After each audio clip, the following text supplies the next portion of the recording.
Gold trusted gold buyers తాకట్టులో ఉన్న బంగారాన్ని విడిపించి ఈ రోజు ఉన్న మార్కెట్ ధరకే కొనబడును. మరిన్ని వివరాలకు సంప్రదించండి 7710 ఇవాళ ఢిల్లీ అసెంబ్లీ ఎన్నికల్లో భారతీయ జనతా పార్టీ చారిత్రాత్మక విజయం సొంతం చేసుకోవడం జరిగింది. 26 ఏళ్ళ తర్వాత, సుదీర్ఘ విరామం తర్వాత భారతీయ జనతా పార్టీ ఇవాళ ఢిల్లీలో ప్రభుత్వాన్ని ఏర్పాటు చేయబోతా ఉంది. ముఖ్యంగా కాంగ్రెస్ పార్టీ నామరూపాలు లేకుండా ఎన్నికల్లో పోవడం జరిగింది. ఒక్క స్థానాన్ని కూడా కైవసం చేసుకోలేకుండా ఇవాళ అడ్రస్ లేని పరిస్థితి కాంగ్రెస్ పార్టీకి ఏర్పడింది.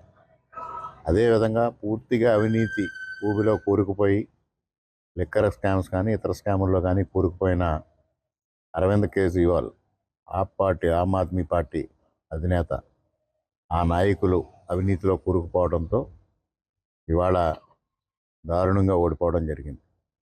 ముఖ్యంగా ఇవాళ ఢిల్లీలో విపరీతమైన కాలుష్యం కానీ, అభివృద్ధి ఆనవాళ్ళు లేకపోవడం కానీ ఢిల్లీ ఓటర్లకు విసుగు కల్పించిన నేపథ్యంలో ఇవాళ ఏదైతే నరేంద్ర మోడీ గారి నాయకత్వంలో కేంద్ర ప్రభుత్వం అమలు చేస్తున్న సంస్కరణలు కానీ, దేశ పురోగతి కోసం తీసుకొచ్చిన విధానాలు కానీ, ముఖ్యంగా బడ్జెట్లో ప్రవేశపెట్టిన అనేక విధానాల పట్ల కానీ ఇవాళ ఢిల్లీ ప్రజలు పూర్తి సంతృప్తి వ్యక్తం చేస్తూ భారతీయ జనతా పార్టీకి పట్టం కట్టడం జరిగింది.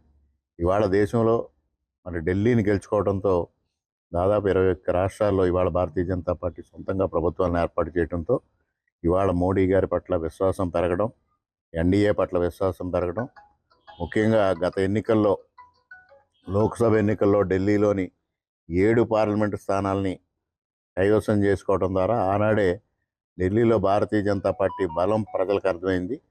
మరొక మారు ఇవాళ అసెంబ్లీ ఎన్నికల ద్వారా ప్రజలు తమ విశ్వాసాన్ని వ్యక్తం చేశారు. నరేంద్ర మోడీ గారి నాయకత్వం పట్ల రోజు రోజుకి భారతదేశంలో పెరుగుతున్న విశ్వాసానికి ఇది ఒక ఉదాహరణ మాత్రమే.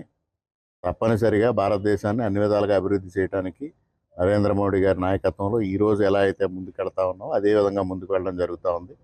అదేవిధంగా ఆంధ్రప్రదేశ్ రాష్ట్రంలో కూడా చంద్రబాబు నాయుడు గారి నాయకత్వంలో ఎన్డీఏ ప్రభుత్వం ఏ విధమైన సంస్కరణలు కానీ, అభివృద్ధి కానీ ముందుకు వెళ్తూ ఉందో అదే విధమైన అభివృద్ధి కొనసాగించడం జరుగుతుంది. అదేవిధంగా ఢిల్లీ ఎన్నికల్లో చంద్రబాబు నాయుడు గారు కూడా ప్రచారం చేయడం, చంద్రబాబు నాయుడు గారు ప్రచారం చేసిన అన్ని చోట్ల కూడా భారతీయ జనతా పార్టీ అభ్యర్థులు గెలవడం కూడా శుభపరిణామని సందర్భంగా తెలియజేసుకుంటూ ఢిల్లీ ఓటర్లకు ఆంధ్రప్రదేశ్ భారతీయ జనతా పార్టీ తరఫున, ఎన్డీఏ కూటమి తరఫున కృతజ్ఞతలు తెలియజేసుకుంటూ ఉన్నాం. మరిన్ని వీడియోస్ కోసం ఛానల్ ని సబ్స్క్రైబ్ చేయండి. లేటెస్ట్ అప్డేట్స్ కోసం వాట్సాప్ ఛానల్ ని ఫాలో అవ్వండి. ఆ లింక్ డిస్క్రిప్షన్ లో ఉంది.